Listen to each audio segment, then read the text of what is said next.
Oh, no, horizon. you're not getting away with that. No. I think there's a perceived sort of disconnect. Yeah, but I think, look, it's born out of frustration results, right? I get frustrated. If we decided to can Power Court and stay at Kenilworth Road, would we have more money to spend on players? Yes, we would. Would we have more money to spend on salaries for players? Yes, we would. Yeah, so it's got to be a pain for us to get to Power Court. We've got to close that connection between our supporter base and the team. I wouldn't say it's about supporter base and the board as much as supporter base and the team. We believe they're the right people to bring the love back, if you like. And that doesn't mean to say my attention is all on that. But Power Court is absolutely the most important thing in the history of this football club.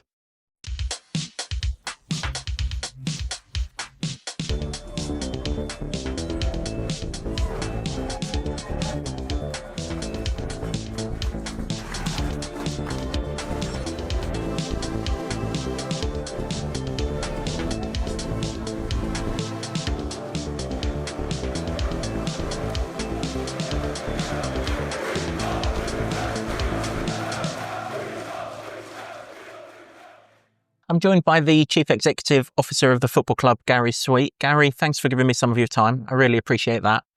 I think it's fair to say right now there's a bit of a disconnect between the fan base, or certainly from the fans' point of view, between the fan base and the board of directors. I'm not going to be able to cover that in 10 minutes, but if I can concentrate on something that's kind of going to be immediate in the not too distant future, being recruitment. Obviously, there's a transfer window on the horizon. No, you're not getting away with that. No. I think there's a perceived sort of disconnect. Yeah, but I think, look, it's born out of frustration results, right? I get frustrated. When we don't win a game or we don't perform very, very well. Our board of directors get frustrated when they don't play very well or don't win a game. Really do. You know, they're fans as well, by the way. So actually, I think it's a perception of disconnect, but we're all feeling the same thing, Kev. You know, I think we all get frustrated by the same things, but we all know here on this side, I think we know what we need to do to make things better. And that's not something that most fans can see. But there's an awful lot of people out there too that actually are still fully behind us, because at the end of the day, we still stand for a sustainable football club owned by custodians who care about the club, who care about the community, who don't want to risk life, soul, limb, loads of cash for to let's say make it a fragile business in future. It's a very sound, solid business today and tomorrow and going forward. It's got a very sound plan, and I think most people see that. Yeah, I think the frustration that comes out, at the end of a game after a pitch or when a player doesn't do particularly well, I think is probably shared. And I wouldn't disagree with that. Of course, the future of the club is in good hands, and I'd love to talk more about Power Court on another occasion. As I say, within 10 minutes, I'm probably not going to get round to it. Can I just talk about recruitment though? Because listening to fans, they kind of feel a bit of a disconnect from the players. On the way up, they used to be able to get behind these players a lot easier than what they currently can do. Obviously, confidence has an awful lot to do with that. I get that. But at the start of the season, there was a statement put out by David Wilkinson regarding recruiting the Luton way and things like that. What would your reaction be to people who suggest that we haven't done that? Recruited Luton way. Yeah, we've recruited Luton way. We won't get them all right, by the way. Let's understand that we won't get them all right. Absolutely. Even under Nathan, that wasn't the actually, case. What you see at the moment isn't the result. The result of recruitment is do they do two things? Do they contribute to the football team longer term at the point when they leave? We can look back then and say, have they recruited to our football team positively, or have they made us money? Because that's also another, sometimes, means to an end with recruitment. We sometimes do invest in the young player knowing that he'll grow in value, but also contribute to the football team. So they're the two objectives when we do recruit players. Both of those things do take time. And actually, most people will not. They'll probably be frustrated by this statement, but we do need to give some of these players time and patience, because on the way in, we know, that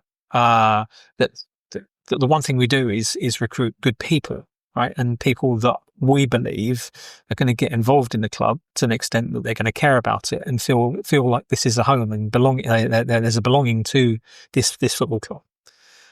Just like we had under other teams on the way up, It's much more difficult to do that when you're in a decline, by the way. So look, those processes that's run by the guys involved have been done, I think, pretty well. Right. What we haven't done is what we haven't seen yet the result of that. Yeah, it's an unfortunate thing. We just haven't seen the result of that. So what I just ask for people to have a little bit of patience. It's a tough thing to do. I know it's a tough thing to do. We all get frustrated by the same thing. But I know there are players there that we're not seeing the best of at the moment. That you will see the best of at some point coming forward. And there are one or two, obviously, clearly, that we haven't seen at all yet. So in terms of the squad overall, I'm not going to say that this has been a successful window or an unsuccessful window. I believe that the processes, though, that were carried out by everybody involved have been good and to a Luton way. You mentioned there's a couple of players that we haven't seen yet. Mm. I think that's largely where the frustration is growing, that we sign players either injured in the case of the two that you're talking about, Ali and Hakeem, or that have got records of bad injury records in the past. Now, for every one of those, there's a Reece Burke that played more than maybe you expected them to. I get that, but obviously the flip side of that would be Shad and Baptiste. We've always taken. It's always a mix actually of recruitment, and you always, to get a highly technical player, you need to compromise in some other way. We're never going to be able to buy a player with all four corners because they're going to cost you 10, 20 million. And even, Premier League clubs do actually, I say, cut corners, but they make compromise in certain areas. So in order to find more technical players, if we want a midfielder that plays, we have to take risks and have to cut corners. But some pay off, some don't pay off. In terms of the two players that you mentioned, in terms of Hakeem and Ali, look, we knew the situation before we signed them. Okay, in Hakeem's example, we discovered the situation upon the medical, and we were in a situation at the time where we could have said no to it. We could have said, you're not fit to play for Luton Town, but we know what Hakeem will give, and I'll just repeat that the time to judge Hakeem is when he leaves Luton, right? And so we've had to frustratingly wait for him to be ready. He's going to be ready in the next couple of weeks or so.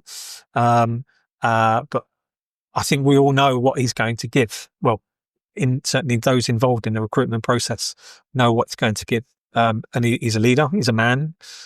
He's been a great character around the place. He has added value in this building so far. And he can't wait to get on the pitch.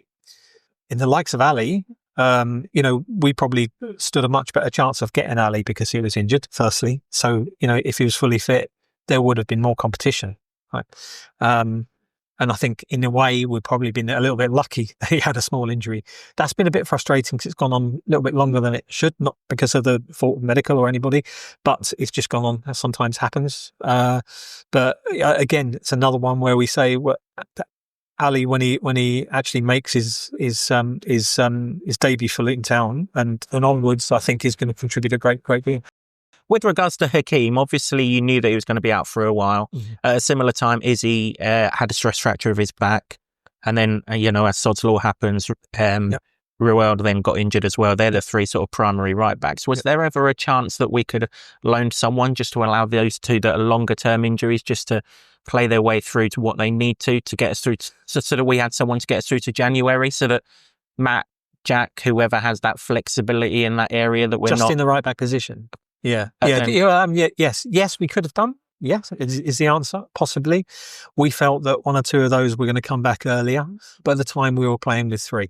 Yeah, three centre-halves. So we felt that might have lasted a bit longer than it probably did. So there was an absolute plan on that. Hakeem, should have been back by about now. I think it's going to take an extra week or two. Presumably he'll then need minutes before he's up to full speed, though. No. I mean, he's getting those now. Yeah, he's getting those now. He's on the grass and training. So he's not far away at all. So I think we're talking about a small period of time, which again might sound frustrating, but a small period of time between us going to a 4 and where Jack wants to play, and us maybe having a little bit of exposure right back. But also, I think let's not kill those that have actually put put the effort in at right back. A lot of people might say, if you look at the attributes of players that have performed there, and they've got all the right attributes, but just like some other players on the pitch, maybe haven't performed to the levels we wanted them to, right? So, look, we are more than happy that we've got enough in those positions, but there's just been that period of mistiming, I think, in the terms of when we've gone to a full. Just a few more questions around recruitment. First of all, what's your input into recruitment? I'm going to speak to Yusuf Sajjad shortly, but I just want to get from the chief executive standpoint, what is the chief executive's role? So I oversee. I been a part of that overseeing process for a long time. It's probably easy to say what I don't do. I never make a decision on a player. I never actually have a football opinion. I allow the manager, the coaching staff, the recruiters, and then the scouts like Nick and David Moss, etc., to have those inputs. What I do is oversee the process, set the process, or help set the process, and oversee the process.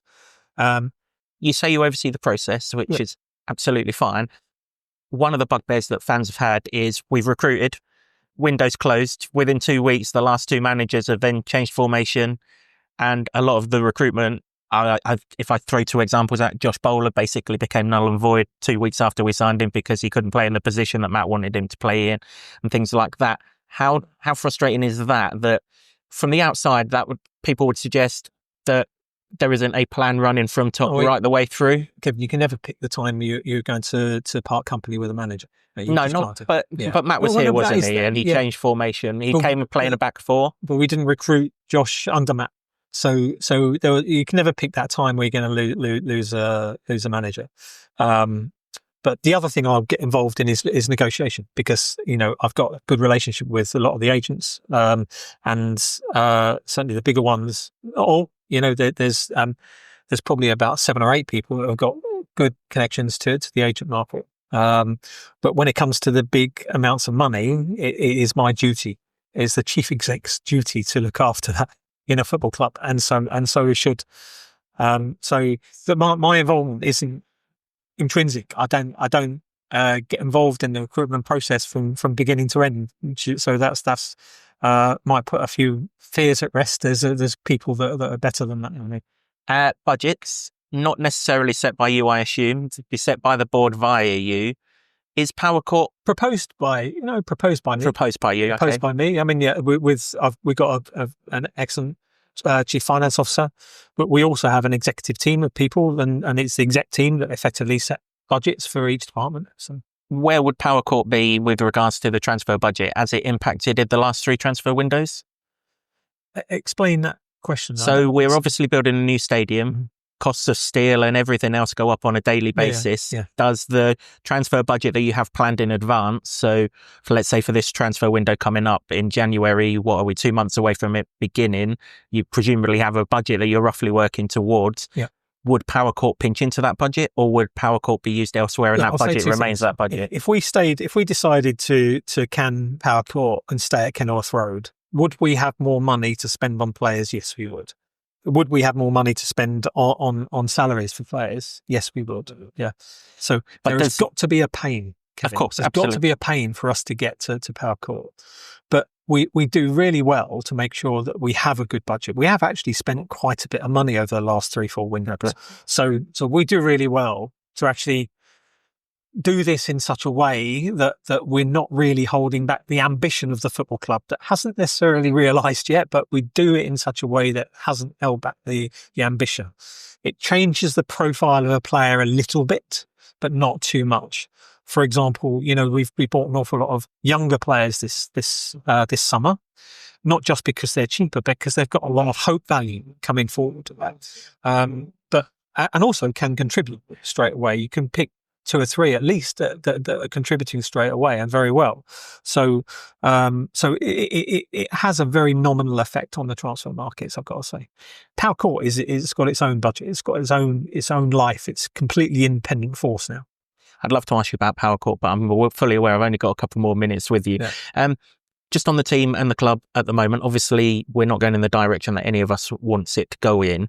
How do we turn that around? I mean, obviously results on the pitch turn it around. I get that, but you can't just click our fingers and get results on the pitch. Otherwise, you'd have clicked them 15 months ago, and we'd been sailing at the top end of the championship by now. How does it happen? And it's not a simple answer. I think what we have to do. I mean, you raised the point. We've got to close that connection between our supporter base and the team.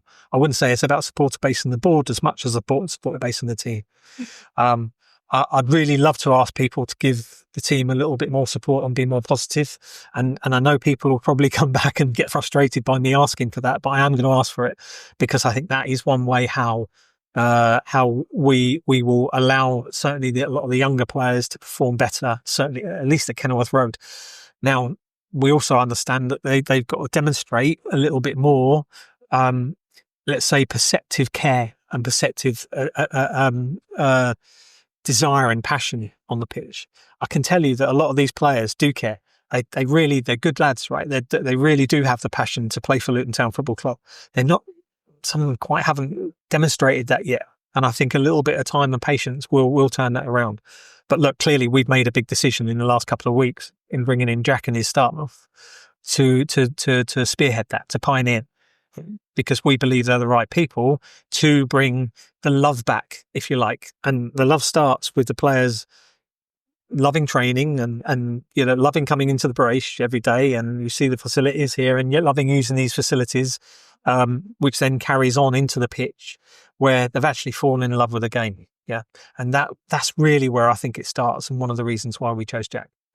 And I'm excited that you did choose Jack. Initially, I was an advocate of a safe, steady Eddie, but then I looked at the safe, steady Eddies and they didn't really inspire me. So I'm kind of glad that you went with Jack, particularly glad that you went with Chris as the system manager. How exciting is the potential future under one of the best footballers this country's seen in the last 15 years and one of the best coaches this country's ever seen? Yeah, not bad at football himself either, by the way. So having got to know them, particularly Jack, in the last 2 weeks, I have so much faith, and I am really so excited, but I have got to hold myself back and say, I've got to be patient as well. So, but Jack's different. Jack's different in a Luton way. We always say that we're a different folk. We need to be bold enough to do different things, and Jack exemplifies that. And with the staff he's brought in, who you're talking to, particularly, it's not just about Chris. Chris is a legend in the game. He's a steady hand. He's a calming influence. He's a great experienced coach. He is that voice of experience on Jack's shoulder, on everybody else's shoulder, actually. But the likes of Tim and David are also going to bring some real fantastic qualities as technical coaches to the individuals, alongside Pilks and Foles, Kevin Pilkins and Kevin Foley, who are excellent coaches, by the way. And so as a coaching setup, I've got a huge amount of faith in their ability, and the way they're going about it just in the first week. If I could just get one Power Court question in before I let you go. Yeah. How excited are you about where we are with regards to Power Court? Hugely. And are we on track with hugely, everything? Yes, we're on track. Brilliant. Gary, I wish you well in turning everything around, and fingers crossed. It is the most important thing in the history of this football team. I agree, and I really... And we cannot look past that. And that doesn't mean to say my attention is all on that. I treat everything seriously. But Power Court is absolutely the most important thing in the history of this football club.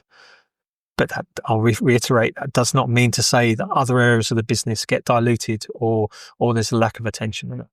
I wish you well on delivering Power Court. Cheers, Thanks Kevin. for your time. Thank you.